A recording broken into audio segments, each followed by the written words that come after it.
Welcome to Underdog Rising with your host, Wade Bozane, where we ignite your journey from humble beginnings to greatness through inspiring tales of top executives and entrepreneurs.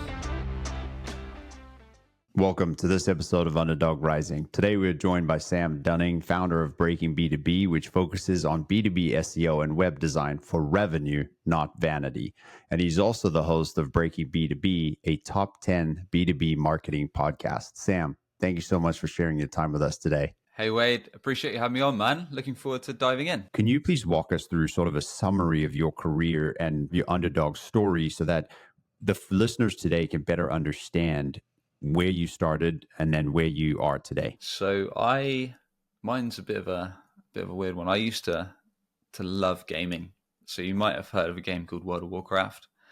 And when I was young, well, I say young, how many years are we going back when I'm 33 at the time of recording now. So maybe through 17 till 21, maybe older, I used to play that game nonstop, like pretty much around the clock.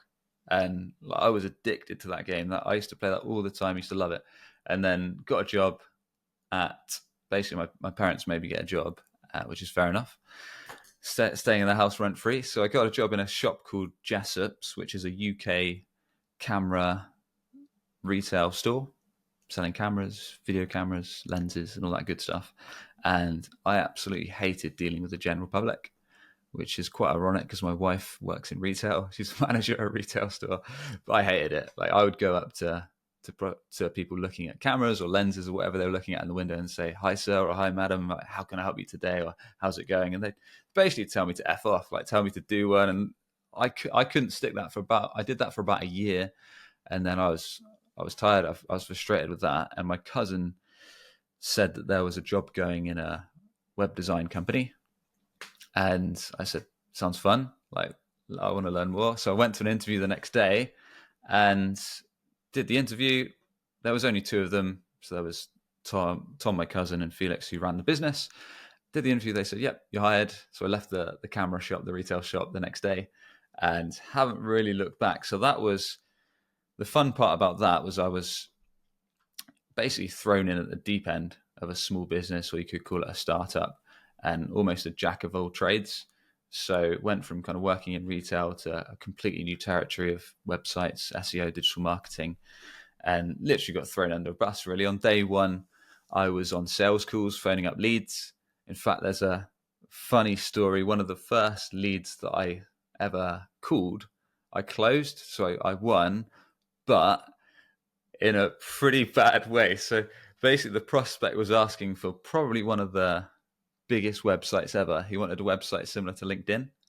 And I was just saying yes to everything that he asked for because I had no clue what to do on the sales call. So, because I was a noob, right?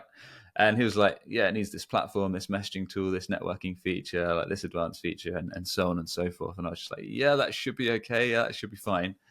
I ended up selling this massive platform for what was probably the equivalent of, this is probably going back, let's say 10, 11, 12 years.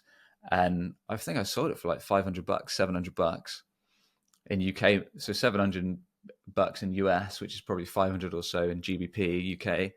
And thank God that guy didn't follow through the idea. He let us eventually ship it off into 2 or 3 smaller websites. So that saved my ass. But yeah, I made so many mistakes, and it was just a great learning curve because I went from knowing nothing about websites to project managing, building web wireframes, helping the design and development team, communicating with an offshore team, kind of really, really being thrown at the deep end on sales calls, client calls, project calls, and just learning everything at 100 miles per hour, which I think if you're wanting to get into an industry, like going into a startup or a small business where you are going to be a jack of all trades, is like super good for a learning curve and to gain that hands-on experience in both terms of communication, working on your feet, and putting out fires like 24/7. So that was good fun. I did that for a few years. Then I worked at another marketing agency, which was more fast-paced sales of like phone data and like cell phone data and email data and that kind of stuff. That was a proper like boiler room selling environment. Then I actually was going to join the army. So I was going to join the army. I was kind of knocked web design and SEO and all that kind of stuff on its head for, again, this is probably about 10 years, and then was going to be a paratrooper in the army. That didn't go through because I did the training, got in to the army. Within the first few days, I realized that I didn't like taking orders. So I was like, this is not for me. Like I don't want to be told what to do. And don't get me wrong, I've got huge respect for anyone in the forces, utmost respect, but it wasn't for me. I'm not like running my own business now. I even back then I didn't like being told what to do. So I was like, yeah, this won't work. I'm out. Luckily managed to get out for me and within a few days in. And then from there went back to this web design agency for some time and eventually became a co-owner of that company 3 or 4 years back. And yeah, essentially learned the ropes really. So in my case, kind of took a deeper interest in growing businesses, in how they worked, in gaining recurring revenue for a business. So in this case, through selling services like SEO and website maintenance, and what kind of services would be valuable to clients and at the same time could grow our business in terms of recurring revenue. And then probably 3-4 years into that, I kind of had enough of running a business with 2 or 3 other guys, which didn't necessarily have the same views as myself.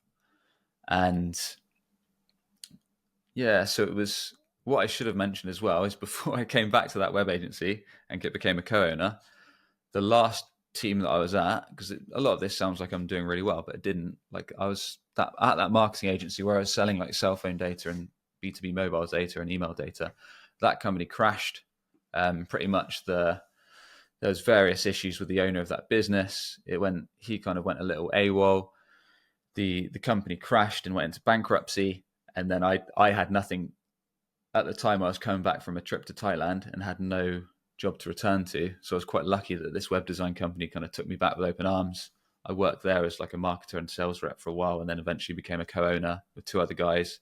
After 2 or 3 years of doing that, it kind of didn't work out as those guys had different visions for the business.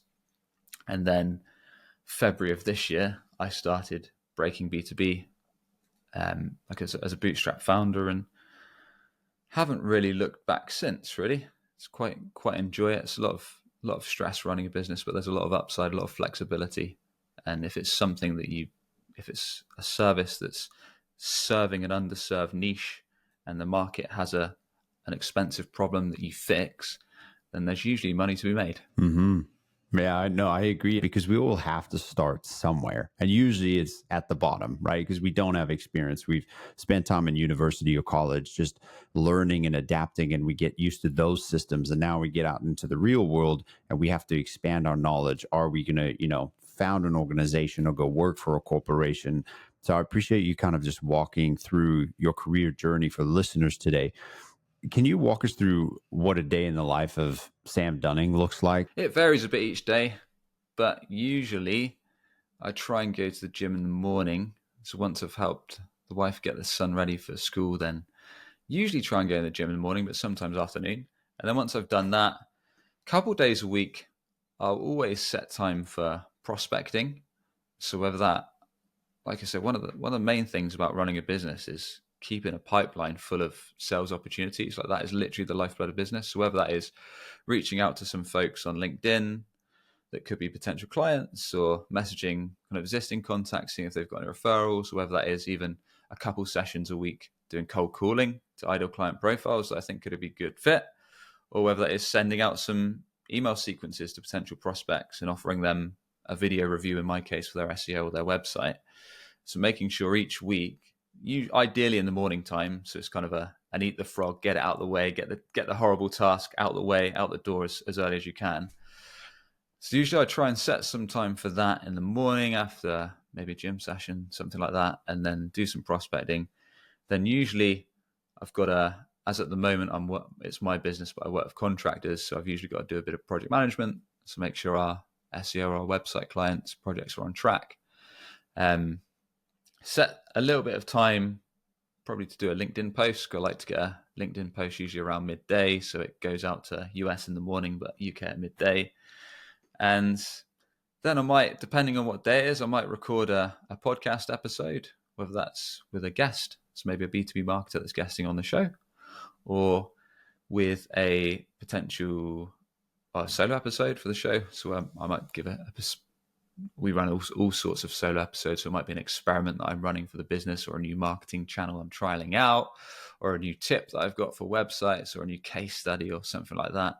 And then aside from that, it's managing clients. Maybe I'll take the dog for a walk or something like that. And yeah, it's not all upsides though. There's plenty of late nights kind of making sure projects are going well, or if projects are lagging behind, then I might be late night working with the team on Slack or an email to make sure shit gets done.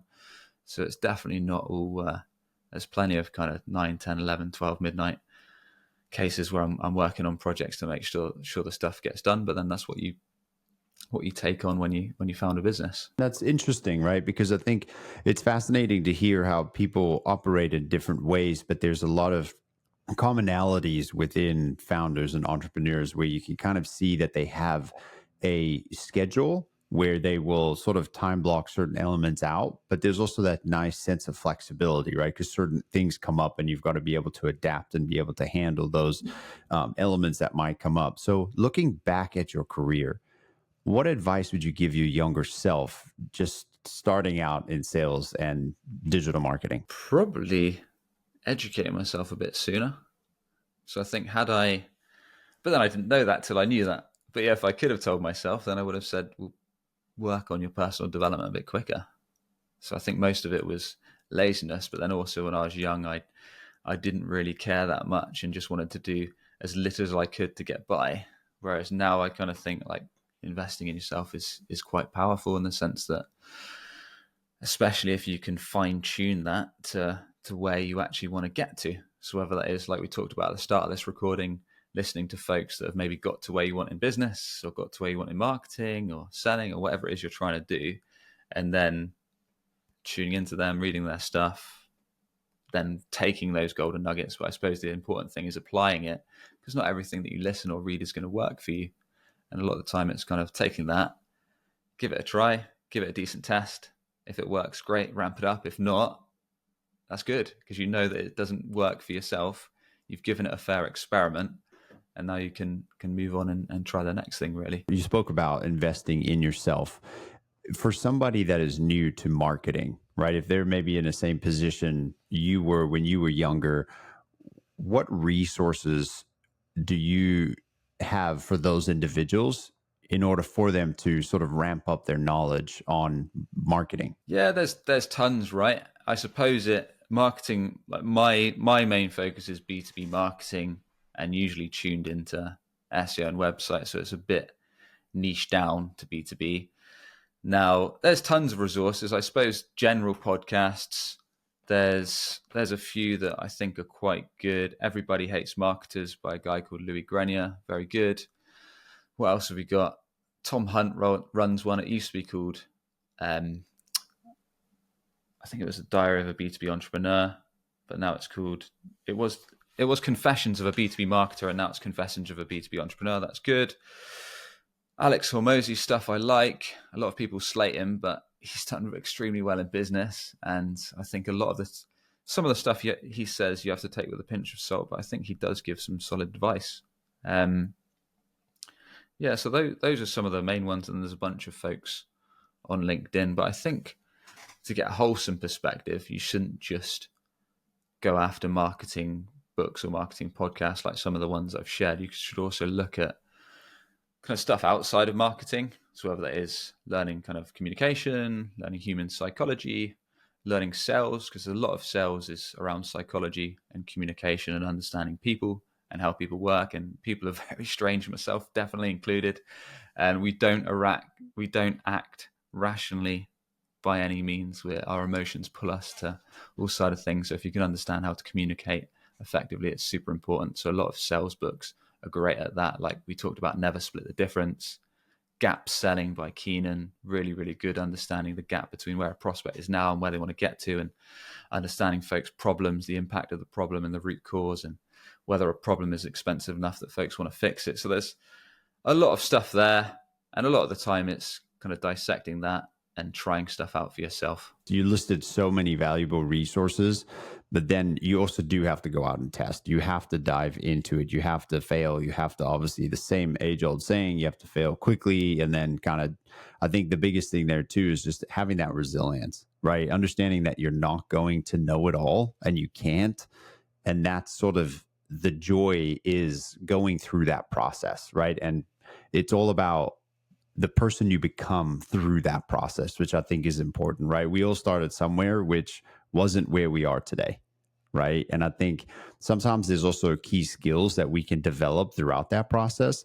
So, from your perspective, especially specifically related to the digital marketing landscape, for college graduates or young professionals, in your opinion, what are top three skills that you believe young professionals should develop to be able to succeed in that environment? As a marketer, the first thing you want to do is niche down.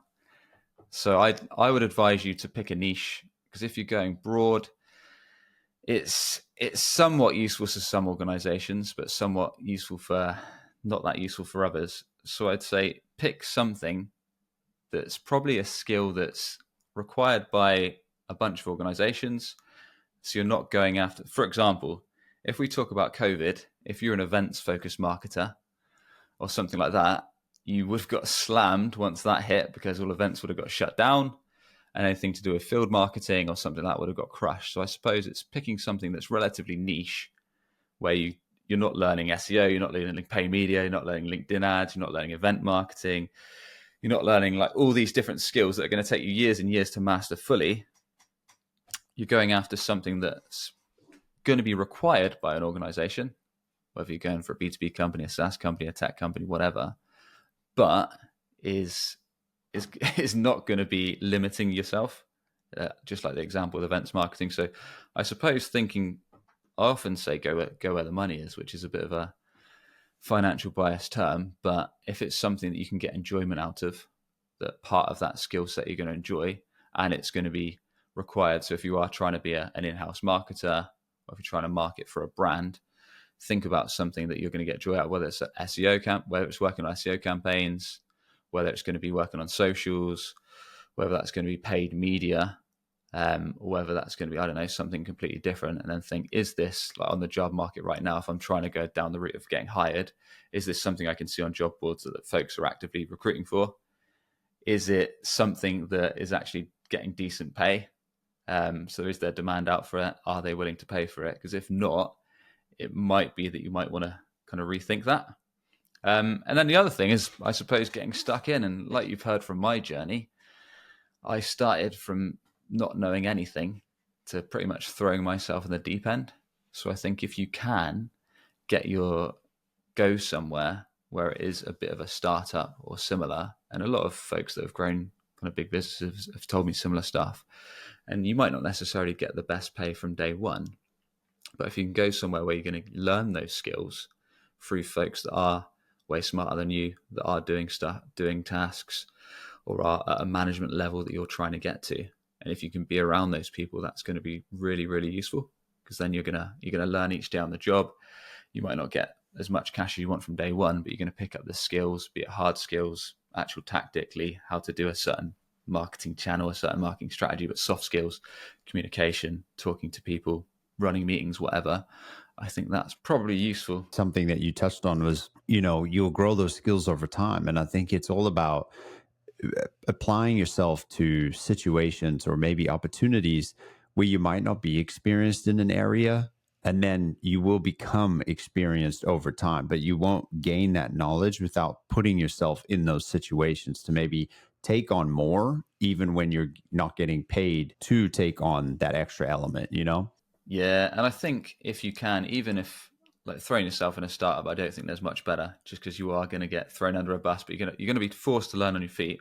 But also, if you can work on something yourself that's kind of vaguely related to where you want to get to. So whether that is firing up your own podcast that you do in your own time, where you maybe interview folks that are in position you want to get to. So in my case, marketing leaders or entrepreneurs or business owners, whatever. Or maybe you start your own, maybe you just start posting content on LinkedIn because you're trying to build an audience there. Or maybe you start a small email newsletter that kind of gives useful tips for around the industry you're trying to break through, or something like that. If you can build that, like, that is such a fast feedback loop, such a useful skill to be able to build something yourself, see it through, grow it, learn from others, and all that kind of stuff. Like, that's going to help you a lot as well. And also that's valuable to employers. Like if you can say, look, I've built this off my own back, and I've grown it from zero to this. If someone's a respectable marketer and they say, well, this person's actually kind of got off their ass, done this on top of all the other work they're doing, like that's commendable. Yeah, and it shows that hard work and determination, right? Like you're willing to put in that sweat equity to see something through long term as well, right? Also, it's like when you go to college or university, it's that yes, you're educating yourself, but you're also showing that you can apply yourself to something for 4+ years and see it through and ultimately graduate and achieve that award in a sense. And there's a couple elements that you touched on as you're going through that entrepreneur founder journey. There's a lot of ups and downs, right? And there are moments where you might feel like giving up, and I think that is really relevant, especially in this day and age with a lot of the mental health awareness elements that are going on during your process. I'm sure, as to with everybody else, there's moments where we feel like we want to give up. Can you walk us through a moment where maybe there was a time in your life where you felt like giving up, but then also what kept you going, right? Like, how did you push through that moment so that the listeners today can maybe learn from that period of time in your life? I suppose I've been fairly fortunate that I've never had stuff devastating happen to me. Like the most devastating thing that's probably happened to me, although it didn't feel that devastating at the time, like I've been outside of work when I was maybe 20, 19 years old, when I was back at the start of that story, when I was working in the camera shop, our house burnt down. So me, my dad, and also my uncle and auntie were living in the same house at the time. Like we lived in a thatched cottage. So I don't know if you have, the whole roof was thatched. We had an inside wood burner with an open fire. And the funny thing was the open fire and the chimney had been recently serviced. So it should never have happened. But yeah, that was a funny time because at the time my dad was dealing with terrible depression.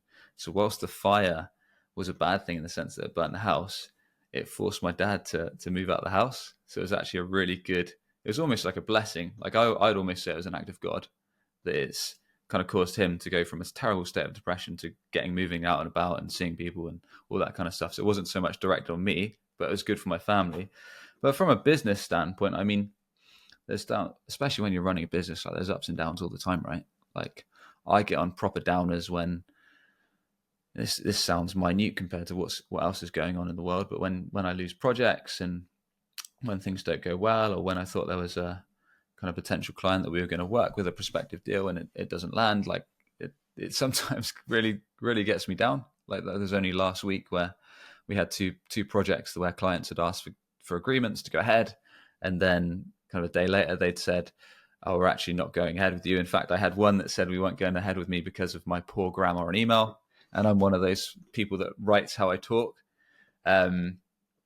which, as you'll see, when you work with kind of busy B2B execs, especially in the C-suite, their spelling and their grammar is terrible, and they write super fast emails. So that's kind of how my mindset. So in the end, it was funny because I went from a downer at the end of, I think this was 2 weeks ago. I was on a proper like downer because everything had gone south at the end of that week. Like all these projects I thought were coming in. And like even through the weekend, I was like, feeling down. Like it just kept going through my head. Like, what should I have done differently? And then I thought, well, if these sometimes those things are a blessing, because it's like if a prospect is saying that they don't like your spelling as a reason not to work with you, and like one grammatical error in an email, that's raising red flags. And then luckily, early the next week, we got some new kind of prospective calls booked with prospective clients. So it's ups and downs, right? And it's riding the waves, but you've got to want the end goal. So especially when you're a founder of a business, like there's going to be so many ups and downs, a lot worse than that. And that's part of it. And whether that is kind of setting dedicated time blocks to do some prospecting, to reach out to the network, to post content, to cold call, whatever it is, you've got to realize that there will be stuff that you don't like doing that much. But if you want to get to your business to a point in which you want to get it to, it doesn't come without some graft and some harder work. And it's not necessarily hard work making calls or taping messages. It's more just graft or a grind, really. You touch on an element there, right, where you have to have that perseverance to push through, but at the same time, I think it's important to take that time, right? To experience and feel that frustration, those moments of doubt, or, when you're ticked off about something. And like to your point way earlier, is, step aside, go to the gym, take the dog for a walk or whatever it might be, release that pressure and then come back to it. But know that ultimately that persistence and that continuous effort is what's going to ultimately help you see success in the end. It's one of those things, isn't it? I think a guy called Josh Braun, you might know on LinkedIn, he posts some great stuff on LinkedIn actually. And he usually says, like, if something doesn't go right, a meeting goes badly, a project goes badly, you lose a sale, whatever, kick rocks for a while, take time out, rant about it to your friends for an hour or two.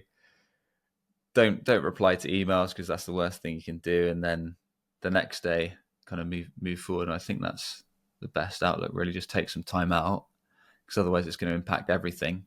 If you're trying to do stuff straight after that, you're going to be in a bad mood, and then you need to then push forward. You can't, as much as it is easy to just elaborate on stuff, and I've done it many times.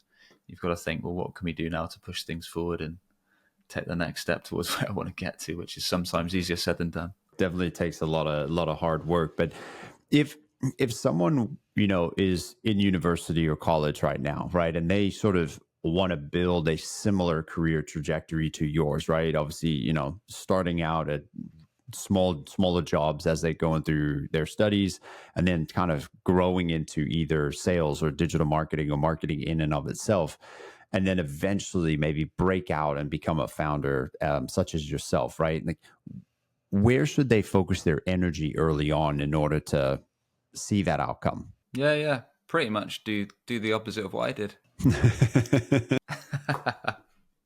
Don't hop around from 10 different careers to then eventually realize that you want to sell SEO and be a marketer and create content, all that good stuff. I suppose if you can, which is easier said than done, especially when you're young. And I know there's a lot of smart young folks now that are super good entrepreneurs, and I respect it. So I suppose it's, if you can fine tune it. I mean, right now there's a lot of good opportunity in the tech world.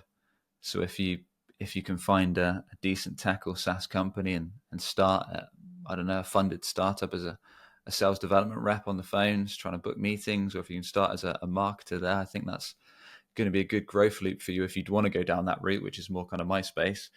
Because I think if you can be around people that are kind of 1 up, 2 up from where you want to be, and that is kind of a career you think would be worthwhile, and you can listen to those guys, see what they're doing well, and it's a really fast feedback loop to see what works and learn from people like maybe 1 or 2 notches ahead of you, and kind of get where you want to go. And then, like we talked about earlier, if you can start building something slowly yourself. So if you think, like, in a couple of years, I want to get to this level, where that is building your own podcast, or maybe once you're more experienced in the field of marketing you're in, or the field of sales you're in, maybe you pick up some consulting clients on the side. Or maybe you do what I did, like build a podcast, start posting on LinkedIn, start posting on YouTube, and then kind of slowly build awareness around, I actually do this consulting stuff, pick up some clients slowly, gradually on the side. Maybe you do some projects at a low cost to target clients for free, or well, not necessarily free, but you might do it at a low cost at a starter rate to begin with, to get some testimonials, to get some case studies, get some validation, some proof of results, and then you slowly ramp that up on the side, consult for those or do small projects for those, and then maybe eventually build out something that you want to do yourself once you've kind of tested if you like freelancing or if you like consulting. So it's rarely that you can do one path, but that's probably a little bit better than the route I took. I think it's brilliant, and I appreciate that advice, because you've been through everything you've been through, and you have the opportunity to have hindsight and look back and see, maybe for somebody else, what are certain elements I could adjust or help somebody else kind of speed up that process, right? And I think that's the best element of learning from those who've kind of walked the path before you, right? So I appreciate you sharing your advice there. And, oftentimes when people are starting something new, or they want to break into an industry, there's fear associated with it, right? So do you have any sort of advice for anybody who's afraid to take risks early in their career because they're scared of failure? Yeah, it's a good one. I mean, I was apprehensive about starting this business, Breaking B2B. even though I was a co-owner in another business before, but I had two other directors, right? So there was three co-owners of the business, so it was never solely me. And so even though I'd been an owner of a business for 3 or so years, and I had my own podcast show, and I had some consulting clients, I was still scared. I was like, what if it crashes? Like, what if I don't pick up some new customers for this business? What if everyone hates the brand name? Like, what if things don't pick up? Like, always thinking of the worst case scenario, when the truth was it was the best thing I've ever done. And on the basis that, because I'd acquired those skills in my case, like I'd learned how to sell, I'd learned kind of the fundamentals of marketing. I'd, in my case, picked a niche. So in my case, I'd realized through running my own podcast, through running the business, that I wanted to tune down to kind of working with B2B and SaaS companies and tech companies. That was the niche that I wanted to serve. So in my case, I had all the tools. It was more just, I think in the end, it was like my wife pushing me and a couple of friends saying, like, you really need to get out and start your own thing. And sometimes in my case, I had to hear it from other people before I kind of just fired it up. So yeah, there will definitely be doubt. But I think the smart thing to do, and not everyone's done this, maybe I'm a bit more conservative, is prove the concept first. So like we talked about, if you are already doing a full-time job, be it marketing, be it sales, be it something else, do it on the side for a bit, prove that you can do it, prove that you actually like doing it, prove that you enjoy it, prove that you can make some money off it, save up a bit of cash like I did, and then that way it gives yourself a bit of a runway. And what's the worst that can happen? Like, absolute worst case, the business doesn't succeed, fine, go back to a corporate job or whatever job you were doing before. That's literally the worst case, which is no different to what you're doing before, so it isn't worst case. Oftentimes when people try to break out and start their own something, whatever it might be, they always focus on all of the negative, right? What can go wrong? I'm not good enough. All the self-doubt talk or the negative talk, but we don't focus enough on what could be, right? Like you have gone through sort of, like you touched on, the prove the concept, right?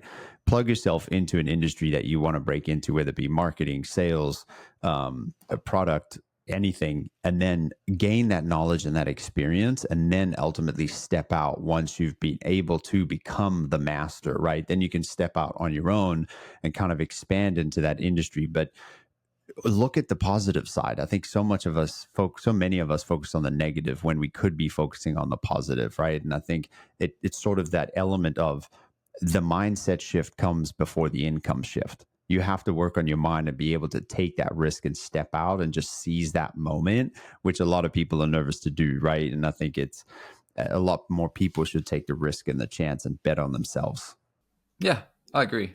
I think at the same time, don't go into it too lightheartedly, in the sense that realize that it won't be a walk in the park in most cases. So realize that if you are bootstrapping this yourself, then one, like we talked about, get the experience, be able to deliver on whatever product or service or offering it is you say you can deliver. So hopefully maybe you've done some freelancing stuff or consulting stuff, whatever. Then realize that you're going to have to acquire clients. So maybe you take some of your clients that you were freelancing on the side or consulting on the side, then you start hitting up your network, and ideally start to chip away at building some kind of audience. So then you're not starting in completely fresh. So if you're in B2B, that's probably creating content on LinkedIn, or maybe that's having a podcast that's relevant to your niche and your industry, or maybe that's having a YouTube channel or a small email list. So that way you're not going entirely fresh. And then you can start hitting up people that are part of that audience for recommendations, referrals, and realize that a lot of it at the start, on the basis that you can deliver a project or you can deliver a product or a service, is going to be generating business. So you're going to have those skills, which goes back to the start of this episode around sales, because that's the lifeblood of business, right? You're going to be able to have to promote yourself and close business. And if you can't, then you're not going to have a business. So realize that is going to be a big part of it, and then being able to deliver, which you probably can already. Right. Yeah. I was going to say then that final key piece is definitely that follow up, follow through on what you say that you're going to do, and make sure that it's to the best of your abilities to kind of keep that recurring clientele. Well, awesome. Sam, thank you so much. I appreciate you spending your time with us. I know it's very valuable, and I appreciate you sharing your words of wisdom with our listeners today. No, I appreciate having me on, Wade. I'm still learning, but hopefully some of this was useful to learn from some of the mistakes that I've made over the years. Your career journey is very exceptional. And I think there's a lot of people that currently are in situations where they don't know where to turn to, right? So hearing your advice and your knowledge and your tips it's definitely going to help somebody out there in order to help find their path or maybe even recorrect their path, right? So I appreciate you spending time with us. Thanks, man.